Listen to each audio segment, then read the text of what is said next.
Okay, awesome. Hey everyone, how are you doing? Today we are in a session with Abhinay here with us today.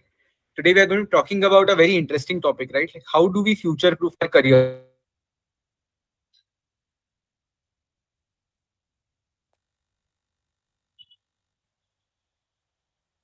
is a booming field. Can you all hear me? Abhinay, am I audible? Yeah, now you're audible, Yash. Perfect. So hey everyone, like I mentioned today, we are going to talking about how to future-proof your career, right? In tech especially, like because tech is a booming field. So we have Abhinay here with us today. A lot of interesting things which Abhinay has done, and we'll be talking about all those and give a detailed introduction also.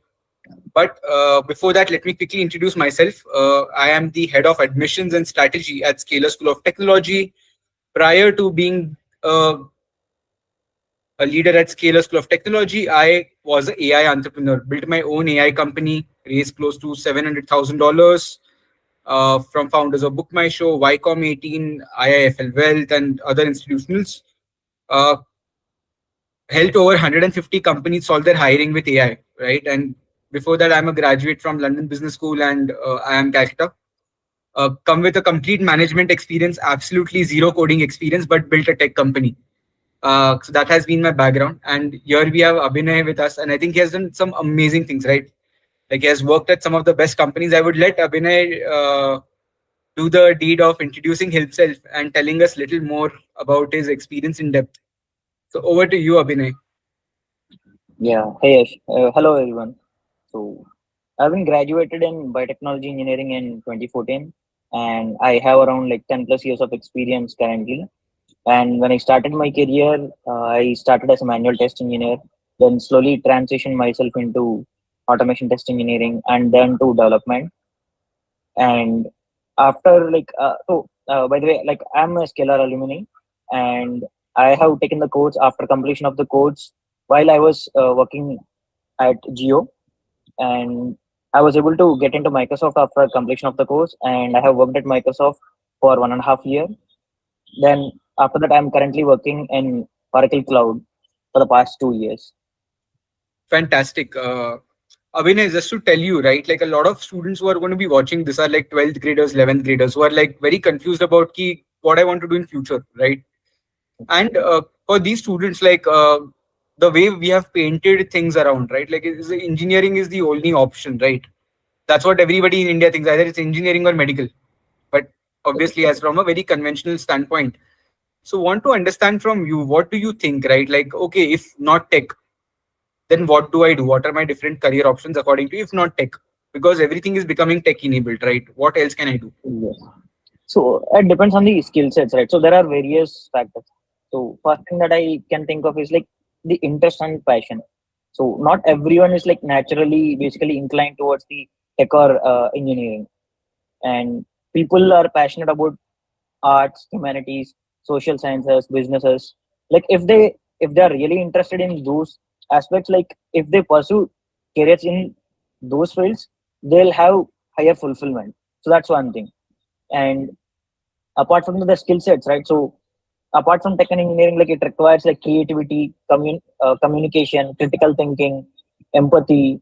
Like you have the music, sports. So there are lots of other fields, and there are like other personal things that we also need to uh, consider. Like let's say people who are working for non-profit organizations, healthcare, education, public services. So there are lots and lots of fields, right? Apart Yeah. from tech and engineering, but what's happening is that most of them are becoming tech enabled. So there will be little bit of tech involved, but it's not necessarily you should choose tech careers.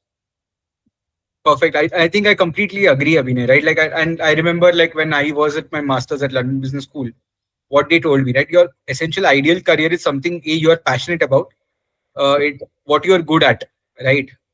And what do you see yourself doing for a long period? It's somewhere at the intersection of these three, right? So you need to have not just have skill set and passion, but also drive to do it consistently over a long period of time, Yes. right? And I think for that, like we have something very interesting for all the students today. We have something called as a psychometric test.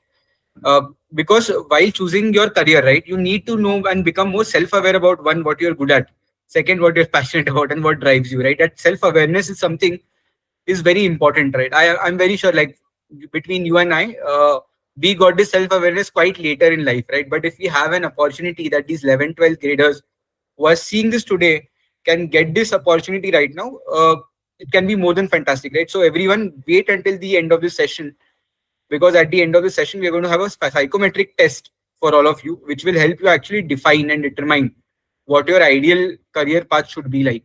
Although that test may not be the best indicator, there are other factors also, but it can give you a direction, right? And that's something which I want to highlight for all of you.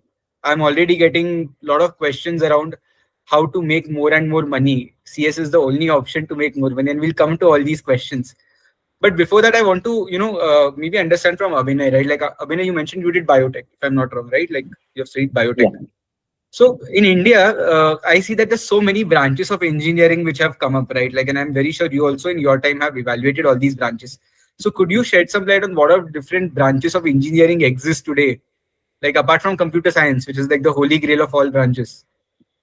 So we have mechanical engineering, civil engineering, electrical, electronics and communication, information technology, biomedical, biotechnology, robotics, and then we have aerospace engineering.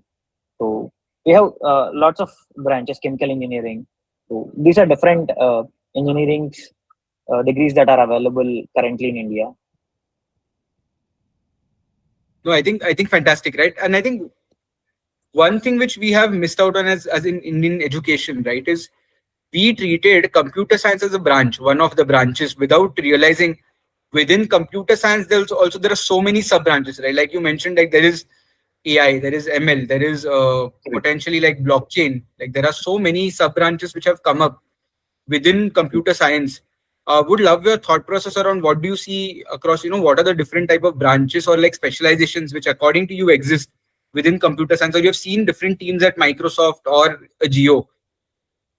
Right. So there are like people who build only applications and automation, big data, and like lots of like so. See, for take an example. So in my career itself, so I have worked in three different things. Right. So one is manual testing, and then automation and development. Right. So in those aspects also like AI or ML. So these are like big fancy words that you get to hear about. And if you look at it, there are specific specializations about each and everything. So when you hear about computing, right? So computing itself has one specialization within computer science. So if you want to understand more about this, what we can do is like we can take a look at the MS degrees.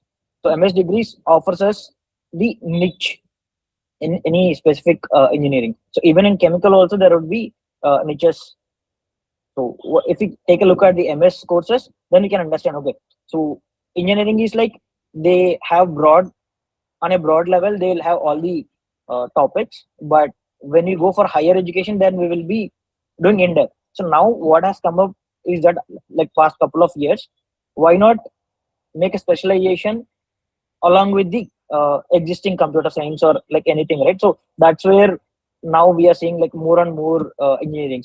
So for an example, people might have seen computer science and systems operating. So it's a computer science engineering degree with operating systems specialization. I think well aligned on this thought, right? And Abhinay, and picking from your thought of like an MS degree, right?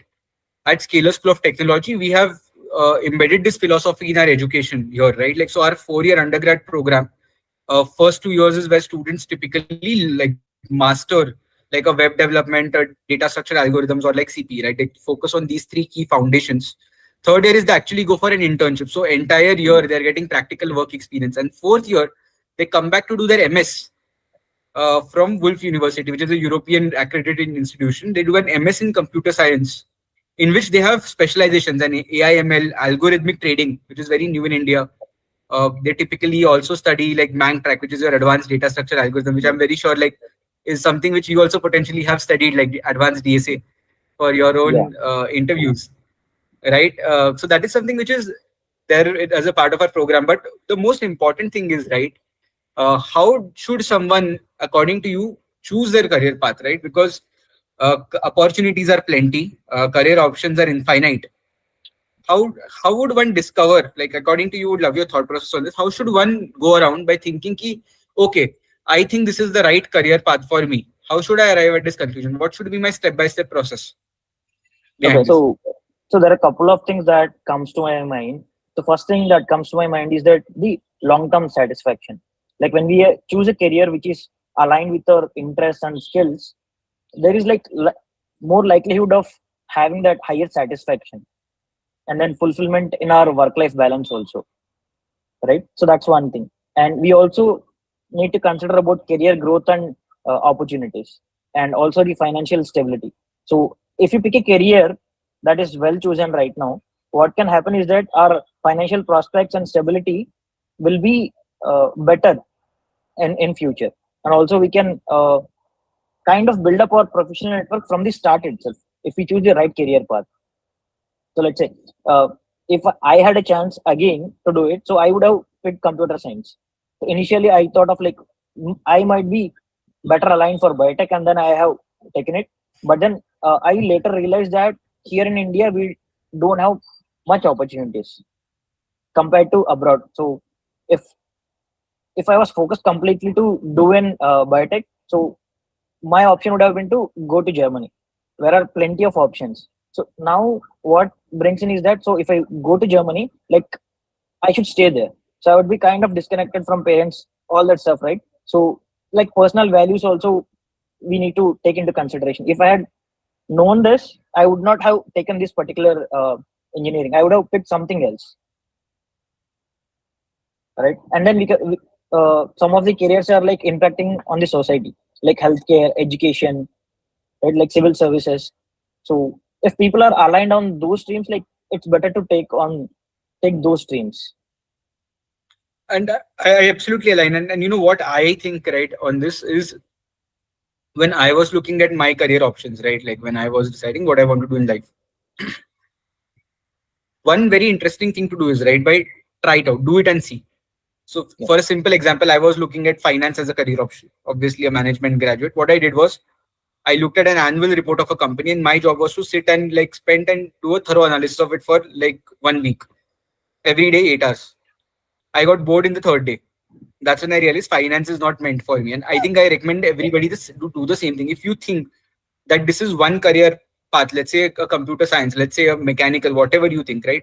Spend 8 hours every day for 1 week doing something complicated or comprehensive in that.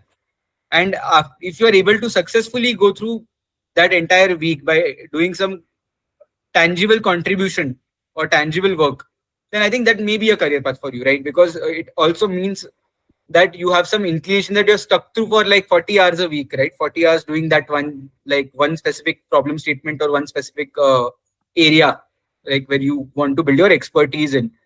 Uh, and one more thing I want to highlight, which you mentioned, Vinay, was that today opportunities in CSE are disproportionately higher than opportunities in every other domain, right? I can see, like I saw True. IIT's packages, right, like some time back. CS folks are getting at least 2x, 3x packages compared to any other branch. And there are some branches like maybe a biotech or like a maybe GPGPT or like some other instrumental production, metallurgy and all. They're not getting any opportunities, unfortunately, because there are very few core companies who come to recruit in India these days, right? And CS is booming. So would really like to know from a Microsoft lens or a Oracle lens or a Geo lens, right? How do you see CS to be booming? Is this a temporary boom, or do you think CS and AI will continue to grow and the demand for high quality AI engineers and CS folks will continue to increase over a period of time? So there are like several factors like which is causing this boom, right? So one is the technological advancement. So this technology is like basically evolving rapidly, and there is a constant need for us to find the skilled professionals uh, who are required to develop, maintain, and then innovate with these new technologies, right? And apart from that, there is a huge amount of data explosion in the past recent years, like with the advent of the big data, which has created a huge demand for experts who can like manage and then analyze and then kind of uh, carve out some insights out of that big data. And also the computing, right? So computers and softwares are like advanced right now. So as in the hardware advancements is what I'm talking about. So earlier, if you wanted to do some computing, we used to have like the first computer, right? So imagine the first computer was around. It was very big. It was completely so around like we currently stay in around like 1500 to 1800 square feet of a flat, right? So the 3 BHK. So the initial computer was one single computer was like the size of a flat, right? So now we have laptops which are like very small, convenient. We can take it on the go, and then the computing power because of GPUs, all those advancements in hardware, this has make it possible, right? And also now there is AI and automation, like which is transforming the industries right now. And so earlier the connectivity was not that much. Now it is a global connectivity we have, and of course high salaries are there. It's because of the demand supply. So, so the demand is very high for the niche categories. Like so, if you look at if you take a look at man companies or any other top tier product companies, right? So they are looking for skilled candidates, and in the market there are very few people who are having these skill sets. So what are these skill sets? So when I have interviewed for these top companies, right? So I have observed that they don't uh, they don't ask for my previous what kind of tech stack I have worked on, what was my work. So all those things they don't really care about. All they care about is that are you good in computer science fundamentals? So what are these? Data structures algorithms, high level design, and low level design. So these are the three concepts that they focus on. Got it. Because yeah, so because of this huge demand and supply gap, so the salaries are really high. Awesome. I think Abhinay, and I also wanted to understand this. Like you mentioned something very interesting that there are three things which all companies are looking for right now, at least top product-based companies: Yeah. data structure algorithms, DSA, HLD, and LLD, typically, right? Just curious to know which year of your college did you actually study DSA, data structure algorithm? When did you first time study DSA? So I actually studied DSA maybe somewhere around 2017 or 2018 when I was actually giving interview for my second company. So Okay, so luckily through it my was literally after 4 years of graduating, you started studying DSA. yeah after even after joining the job, right? So luckily I was able to get job my first job via campus placements. I was lucky there.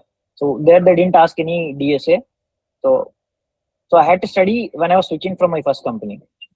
Yeah. So just to give you some insight, right, at Scalar School of Technology, I was just talking to students that day. Interestingly, these folks have finished studying DSA in the first year itself. And right now in second year, they're studying advanced DSA. They're already getting some very high ranks in code chef, lead code. So I think I don't know why colleges don't teach. Like I don't think any computer science program also probably teaches a DSA until third or fourth year. I don't think so. Yeah, they don't actually do it. So that's the gap, right? So that's the gap that we are having currently in our education. Exactly. So that's how Scalar got the opportunity to start itself. Yeah, So if I that see these opportunity was kids not making there, PRDs in the first year. They're making PRDs, they're making HLD, LLD designs, like they're making architectures in the first year. I was like, wow. Like I think my engineers used to make them after like so many years of work experience. And you folks are doing this at such a young age of 18 and 19. So I was pretty impressed by that. And that brings me to my next question, right? Like a follow-up on your previous what you mentioned. Like companies did not look at your past experience. They were literally looking, can you do my job right now? So you come from a biotech background. Did they even ask you about your degree? So I worked with 150 odd companies helping them hiring. So none of the companies ever looked for a student's degree. Doesn't matter whether it's a BTech, BE, BSc, BBA, any degree, right? As long as you are able to do the job, right? correct. Correct. So that's what literally happened with me in the interviews as well. Also, right. So I was doing some manual testing. I was from a biotechnology. So when I was doing my job hunting, so I gave my interview to Citrix. So Citrix, they really didn't look at my past experience. So and they didn't ask like, okay, you are biotechnology. So yeah, in one of my interview question was like, so you're from biotech, like, can you do this? And you just So had to do it to like yeah. give them that assurance. Yes. So even in my first company, right? So it was not technical, right? So though even in fact one of the question was like, so you're coming from a biotech background and then you'll be joining United Healthcare as an associate software engineer. So what do you think? What kind of work do you expect? Is what they asked me.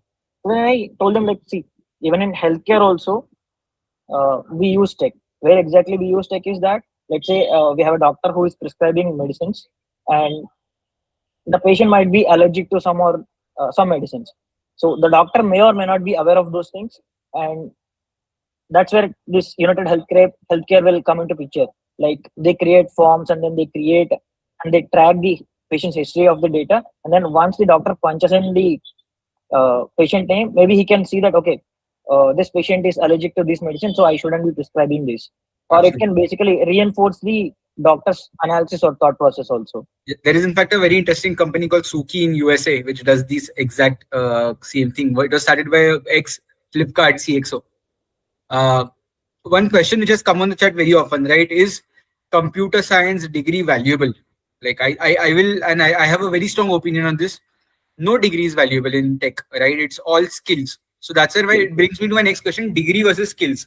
I'm very sure, Abhinay, you're a very senior person with like almost like 10 years of experience. You must be involved in hiring. What do you look for when you are hiring talent at a Microsoft or an Oracle? Like, do you look at what degree or college they're coming from, or do you look at what skills they have? So not really. So what happens is that, so if the person is like a fresh graduate who is uh, out of college, so we just see from which stream he is in. So just to understand that what level of questions we can ask them. Got it. Okay, So so if the if he's person's from from, CSE stream, then you can ask them more comprehensive questions. yes, so because if he is from CSE, so he should be aware of those basic details as well. If he is not aware, that means that, okay, he has not prepared well, Hmm. or he didn't undergo all those things. So Got it. accordingly, we But how can will someone undergo? Like, select. tell me something, right? Like in Indian colleges, you know, and I know the reality of Indian BTech programs, right? Where like nobody goes to college in second year after onwards. We just try to do the bare minimal survival. And after that, how will someone actually be prepared only for these interviews? You know, like unless they put in a lot of hard work on their own, which is also very difficult. It's very difficult. See, one thing I appreciate candidates who joined this class, right? So basically, when I was in engineering, like, I didn't know that these kind of uh, programs are there, and then people are there who are actually helping. I didn't know any of these things, right? So if you have joined this class, it means that you are at least thinking, and then you want to have some direction. So I appreciate you, because you are making that first step, right? So see, in usually in undergrads, like, what what I have done is that just before the exam, the night before, I study and then go and then dump it out over there. So it's like that was what is happening. And the skills, what is required in a job, and then what we are being taught, there is a huge gap. Absolutely, and I don't deny that one bit, right? And that is why, and it is also because like how we are taught engineering, right? Fundamentally, our professors come from very like pedigreed, but like theory research backgrounds, who have absolutely no connection with reality, like you know, like what's happening in Yeah. the market right now. And that's why probably Abhinay, you also joined Scalar, right? Like Scalar, I'm sure your faculties would be also from a Google, Microsoft, and likes of those backgrounds, right? Top product based companies, right? Yeah, and in fact, some people are like managing their work, and then they are teaching, and then helping Exactly. us to graduate.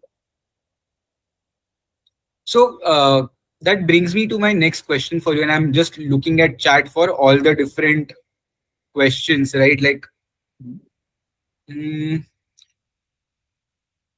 okay, I think before I ask that question, I have a question for everyone in audience, right? And I would like to see your responses on the chat. The question is very simple: which is your most preferred branch of engineering? And please just tell me your branch on the chat, and we will take all the further questions, right? What's your favorite branch, or what's your most lucrative branch which you are looking forward to?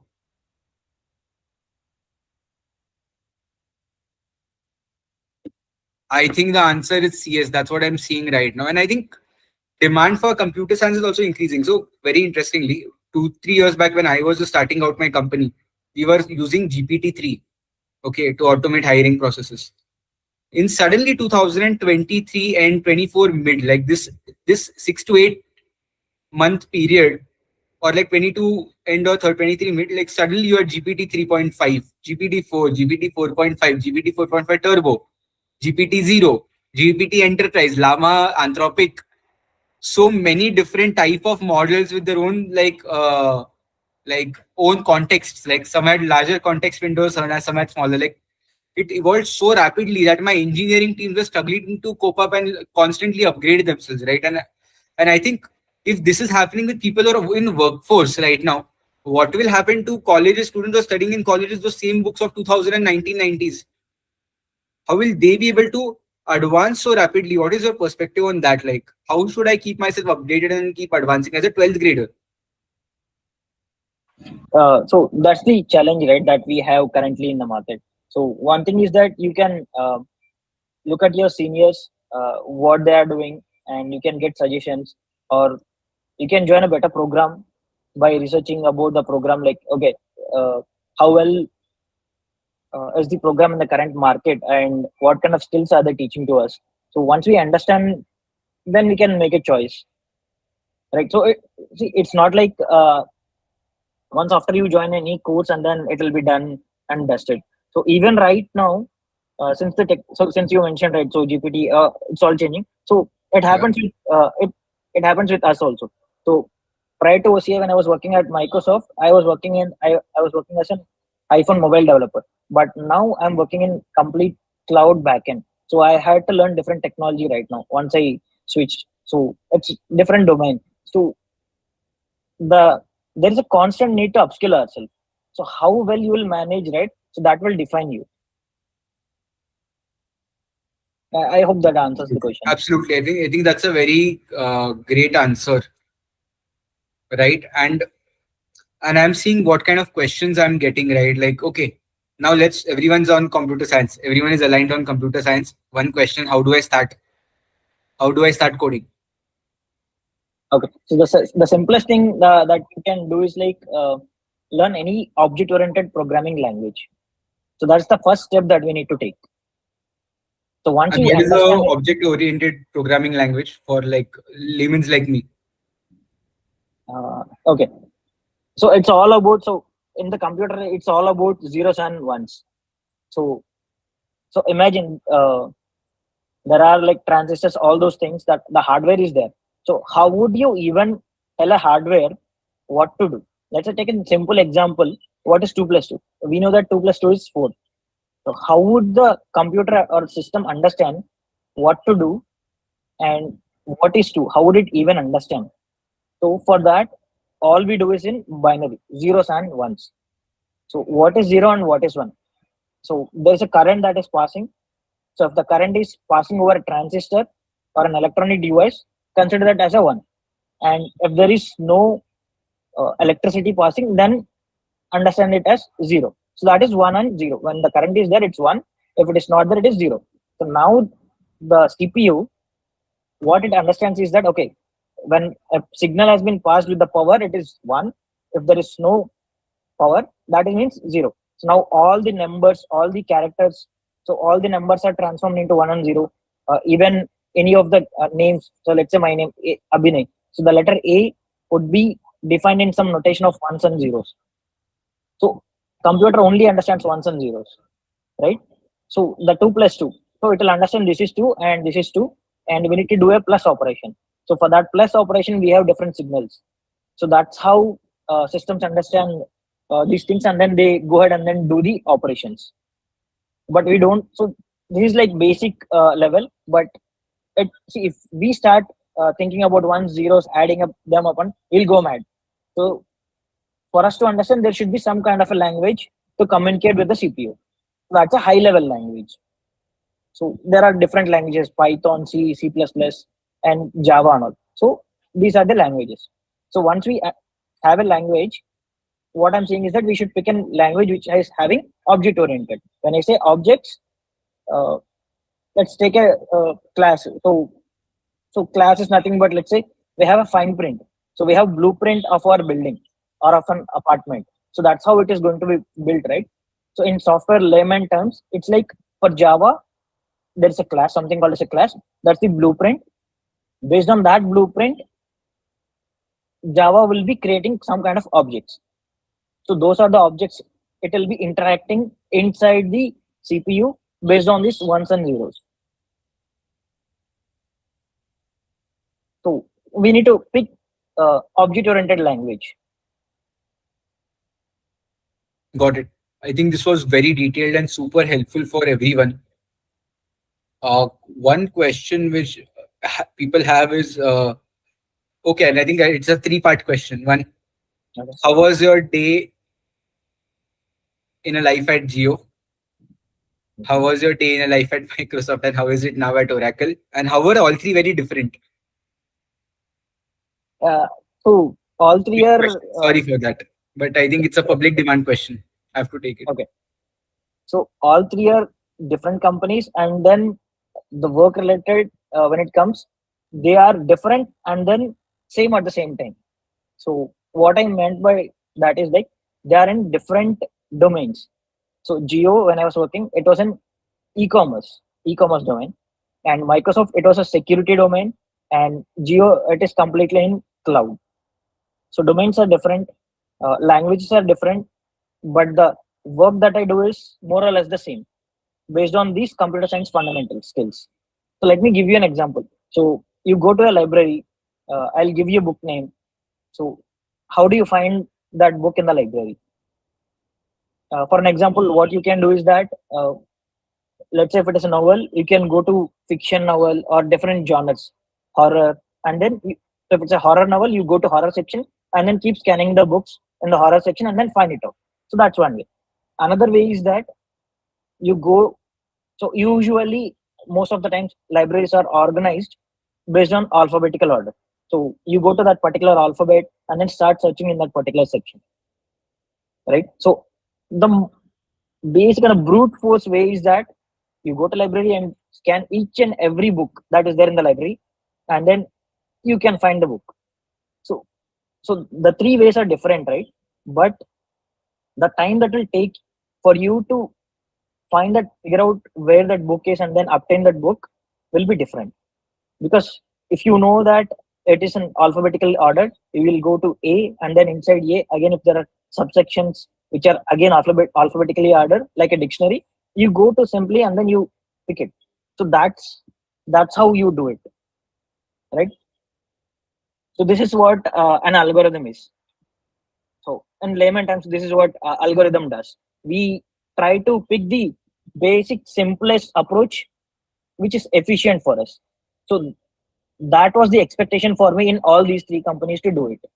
So majority of the time I would be doing this, but there would be designs like creating documents, all that blah blah blah stuff and all. But ultimately, the work is that you need to do your work efficiently in all those these things. So if I give you one example, if you go to Ajio.com and then search any t-shirt name or so how efficiently, like how much time it will take.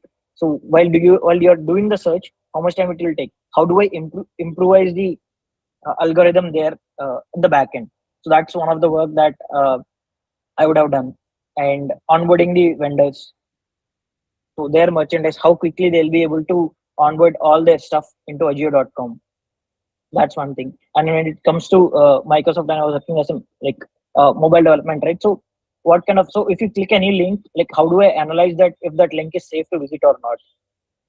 So those are the things that I would be doing in like specific to company, but more or less it's all about understanding what you need to do and then achieving that particular task in the given time reasonably.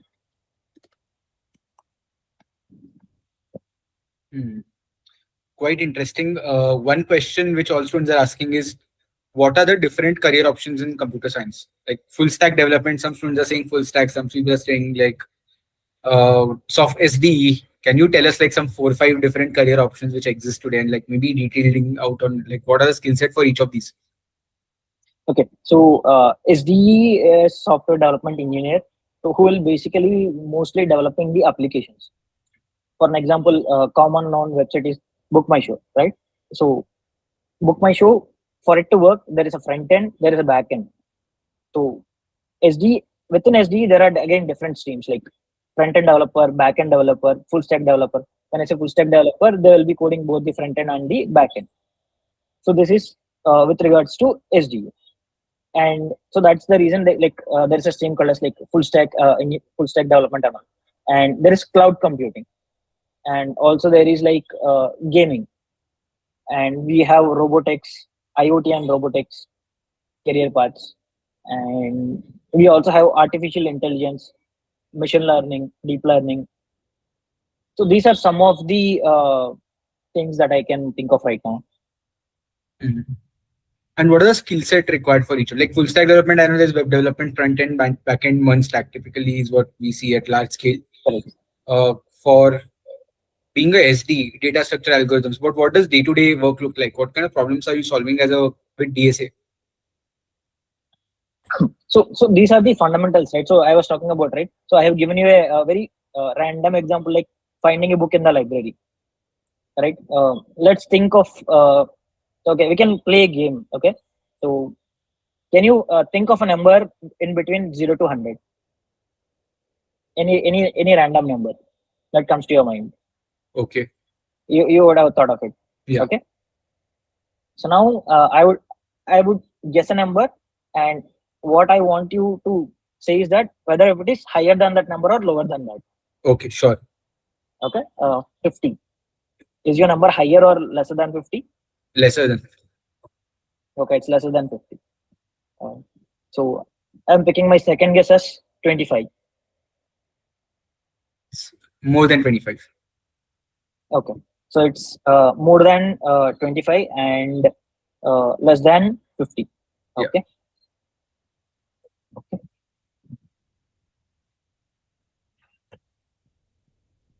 Gee. So how about 38? Less than 38. Okay. Less than 38, and then okay.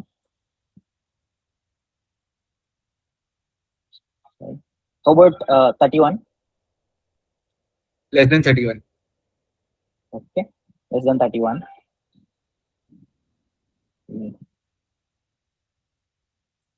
How about 28? More than 28. Okay. More than 28, and then less than 31. Okay. Is your number 30? Yeah, my number is 30. So, okay, cool. So, how many guesses have I taken? 50, 25? 5 guesses. 5 guesses, right? Yeah. So it's a random thing that you have thought about, and I didn't know what you were thinking, but I was able to guess it in 6 guesses. Yeah. If I had to ask you every number that you are thinking of, it would take 100 guesses at max. Sure, absolutely. Right. But now whatever I have done is a technique called as binary search. Okay. So it's just a technique, and this is an algorithm. Got it. Okay. So all these data structures are there to help us identify the problems and then find an faster and efficient solution. Okay. So take an example of Facebook or LinkedIn, right? So you see connection of degree of 2 or friend of friend. So those kind of things, right? So do you know that in Facebook, like every person is connected to other person in a degree of 5? What I meant by that is, so you may not be my friend right now. I know A knows B knows C. For sure, C will know you. So that's the level of degree currently with all the millions of people that are there who have been registered at Facebook. Right? So they use this efficient algorithm and techniques to suggest friends for you. So you must have seen friends, right? Friend suggestions. So that's how they do it. And when it comes to MLAI, they crunch a lot of data and then they suggest you movies. If you have liked one action movie, they'll suggest you similar kind of action movies where other people have liked it based on the data. So how efficiently they are able to do it, how fast they're able to do it, that's all is about the data structures. And underlyingly, you need to understand, okay, how to do it. So the technique that I have used is binary search, right? So this is a simple binary search, and there are different flavors and different variations of this algorithm. So how well you will be able to understand this particular skill. So that's all will matter in your job. I think this is very interesting. Quite a lot of insights which have come. I'm just taking more questions on the chat, right? Which is important to look at. Sure. Okay.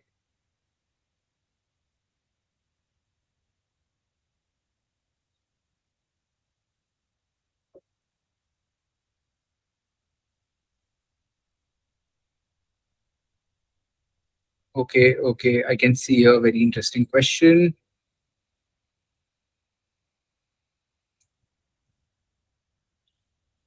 Okay. Perfect. A lot of interesting questions have come in, and this is the one I want to take from all of the above. I am a 12th grader. I have 4 years ahead of me. What should I study for the next 4 years so that my next 40 years are sorted career wise? Okay. So first thing, what is your interest? Assuming it's computer science. Okay. So if your interest is in computer science, I would say you should definitely pick the computer science degree. First thing. Okay. And in your first year, more or like in all engineering curriculum right now I have seen, they'll be talking something about problem solving. Okay. Problem solving in computer science. So that's Can you one thing. define, like, in problem solving, what exactly is problem solving for computer science?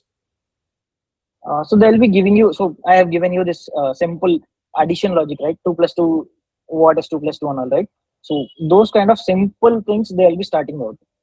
So you need to be really, you should really excel in this problem solving, right? And second thing is that they'll be helping you to learn one language, either it be Python or C or C++ or Java, right? So learn that language pretty good. So once you have done that first year, at the end of the first year, maybe you can try for internships. So internships, like in engineering, there is a gap, right? So from first year to second year, so there will be a gap of 1 month or so. So you can try for internships, be it paid or non-paid. So most likely you may not get a paid internship. Even if it is unpaid, go ahead and then grab that opportunity, because you'll learn a lot of things over there. You may not be contributing much, but you'll be learning a lot of things. And then what you can do is that you can start off with some small idea that's there on top of your mind, be it like, let's say, simple app or anything, or let's say even if it is there already in the market. There is IMDb, Internet Movie Database. It's already there in the market, and if you Google and then search it, you will find a lot of projects in different languages that people have already built it. So take that as a goal for you, and then understand how to do it with the language that you have learned and with the problem solving skill set that you have learned so far, and then start your journey there. So by the end of 4 years, like, you should be able to complete that project. I think that's a very good advice, and to share with a lot of students are asking more about SST also. To share with all of you students who are applying right now to Scalar School of Technology, let me tell you, our program is designed in such a way that first 2 years you don't spend the first year studying everything, but only focus on computer science. Where within first 4 trimesters right now we are into the program for the first batch, and students are already completing MERN-STAT. By the way, they're finished DSA and advanced data structure algorithm is what they're finishing right now. At the same time, we have not neglected soft skills, because I know that soft skills are also very critical while cracking interview. We have a micro MBA module for our students. So after these 2 years, they are all going for it 1 year of internship, right? Most of them will go for it, like, unless they are building their own startups, right? And these are all paid internships they will be doing for 1 whole year to get hands-on work experience. And then in the fourth year, they come back to get their MS, right? So it's a very foolproof program which we have built to ensure that a computer science education should be delivered the way it should be from the top industry experts from Google, Microsoft, Amazon, similar to your instructors, right, at Scalar. Second is the curriculum should be so flexible and agile that Vision Pro came maybe 6-8 months back. Vision Pro is now part of our curriculum, right? We whatever new technologies come in, we are very rapidly able to adopt those new technologies into our curriculum to a pace at which students, when they graduate, they will be at the cusp of technological breakthroughs and not playing catch up. with technologies, right? And the most important aspect of any undergraduate education is the quality of peer group, right? Why today an IIT Bombay is an IIT Bombay? Because of the quality of the peer group, we would say, more than the education what it provides, right? And that's why SST also we are very selective. Out of every 100 students who give our entrance exam, some of them get shortlisted for the interviews and they go through 3-4 rounds of interviews, who are, by the way, are alumni like you come and take interviews for these students, and eventually only 3% students are admitted. So out of every 100 students who apply, only at maximum 3 students will get through SST. So that's how we have maintained at a very high quality peer group, give them the right infrastructure, facilities, instruction and education and skill set, and they will become that potential tech leaders of tomorrow. And that's how we have sort of designed this entire program, right? Like, and I think we have covered a lot of things. Let me quickly summarize those, right? Like CS, focusing specializations in CS being more in demand than any other branches, also while hiring, looking at more skills than looking at your different like degree. Like, I don't think today people care about degree. People care whether you can do the job right. And do you have the right skill set and the mindset and the culture fit to that organization to do the job right? Correct me if I'm wrong, Abhinay. Am I right? No, that's absolutely correct. That's absolutely correct. Perfect. And I think since we're coming to the end of this question, right, I'm taking out as many questions as coming. Would request the team to drop the psychometric test on the chat box. So what is a psychometric test for all you students, right? Psychometric test will ask you a lot of questions. These questions you have to answer as honestly as you can, right? So there will be a Google form which will be shared with you on the chat box, right? Live chat. Fill that form and then you will get access to psychometric. Fill those questions with as honesty as possible. It's not for anybody else. Nobody is going to see your results there. So be very honest with your answers because it's for yourself. And that will help you get clarity on your future options, right? That's the option. Perfect. One debate I'm seeing on the chat is computer science or data science. What's your perspective on that? Okay. Big debate is happening right now. Okay. So data science is like a specialization within computer science, right? So even for data science or for any other streams like blockchain or any other thing, you need to understand the fundamentals. Those three things that I was talking about when I started giving an introduction and all, right? So those three things are none other than data structures and algorithms, high level design, and low level design. So if you understand these basic core concepts, then you can venture out into any of the things, into any of these specializations. If you are more interested in data science, you can venture there. And in data science, also there are again data scientists, like deep learning, machine learning specialization roles and all. So those things you can venture out later on. But first, what you need to focus on this is nothing but your DSA, HLD, and LLD. So those are the heart of the computer science. Got it. And what is your, like, there's another debate, web development or data structure algorithms? Okay, I would definitely be inclined, and then I would definitely support to go for data structures and algorithms. Web development, you can understand, and then you can build things. So let's say if someone comes and gives you a task to develop a website similar to Book My Show, you'll be able to find snippets everywhere in Stack Overflow and other places, and then you can, once you understand them, you can use it. But if you don't understand the core concepts of data structures and then algorithms and how efficiently that works and all, you'll be putting together the pieces which might be working for others, and you won't be sure whether it will work or not for you. So let's take an example of Amazon, right? The scale of Amazon and then Flipkart and all, right? So the big billion days say all these big billion day sales and all. So I think even there is a prime sale that will be going on in next 1 week or so, 20 to 21, right?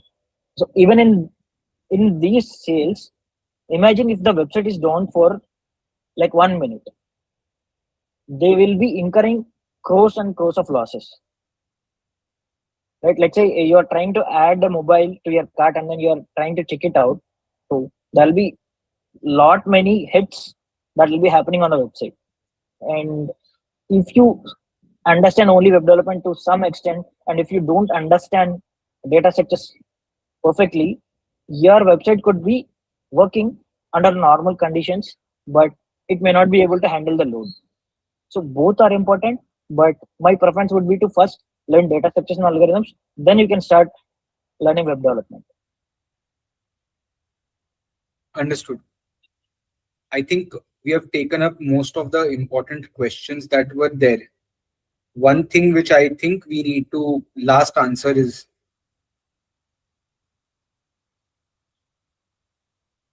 okay, perfect.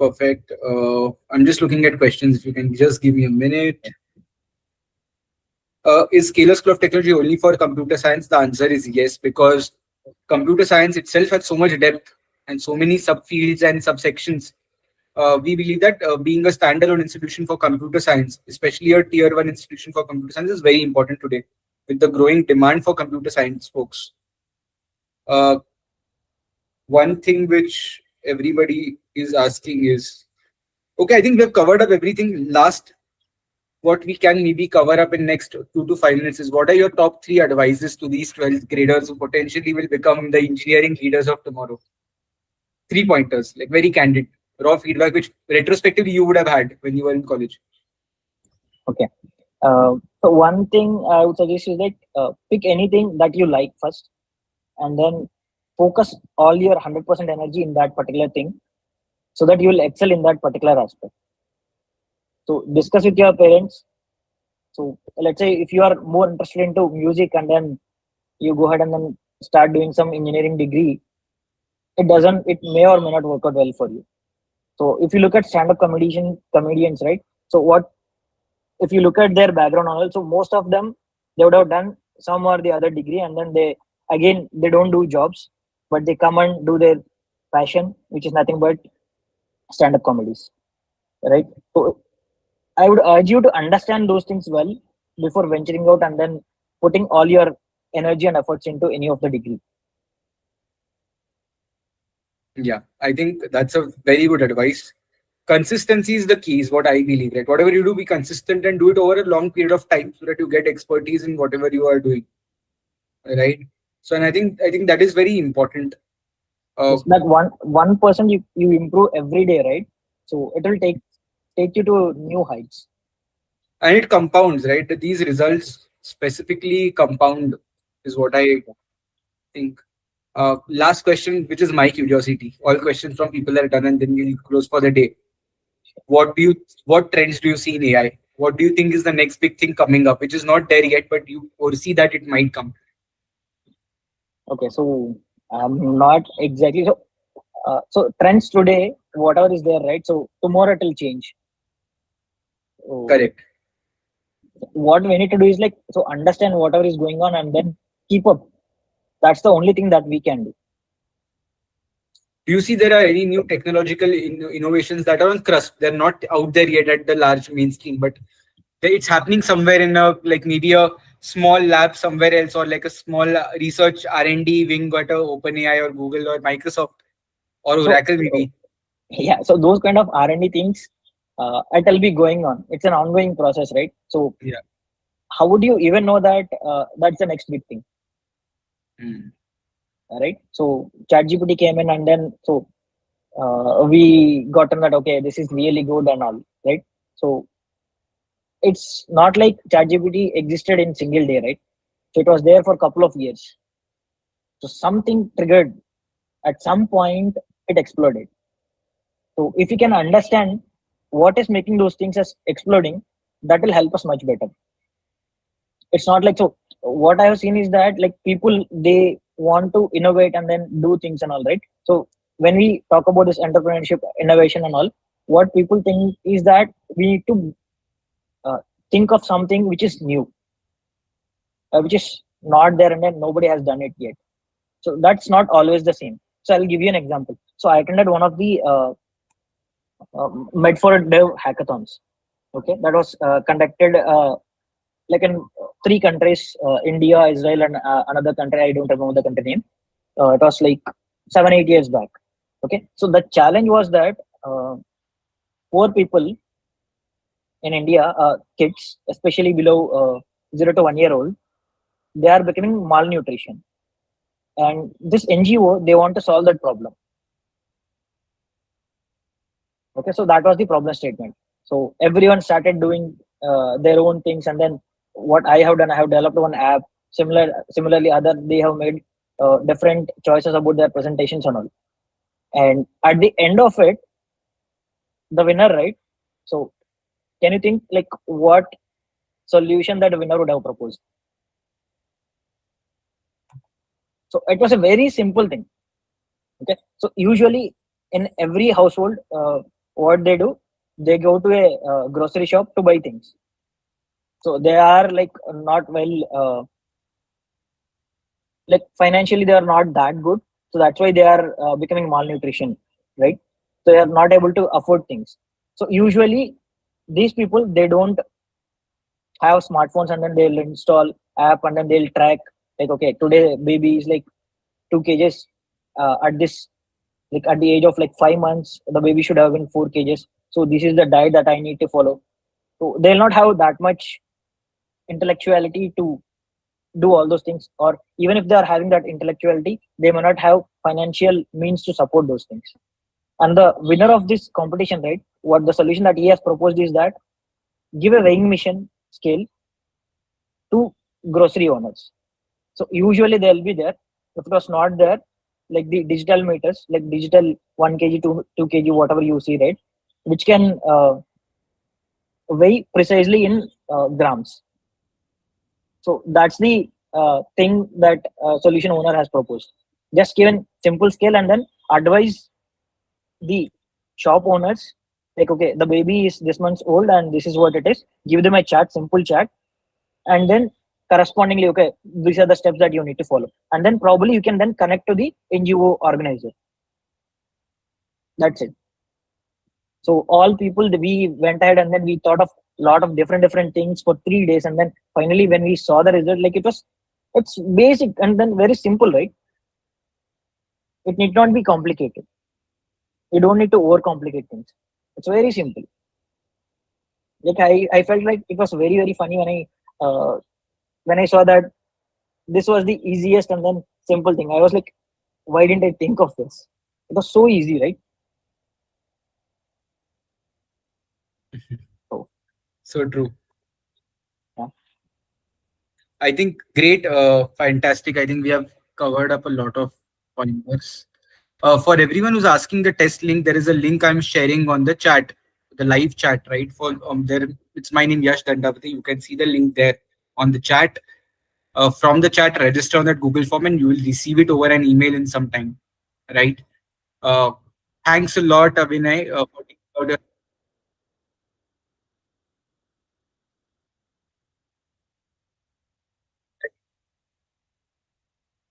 I am also unable to see the link which you have posted. Can you see the link I have posted? That's an important question.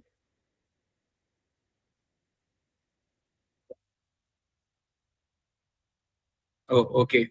I think there's some issue. We'll send it to all on email or something, or we'll just post it in the drop down. So don't worry about that.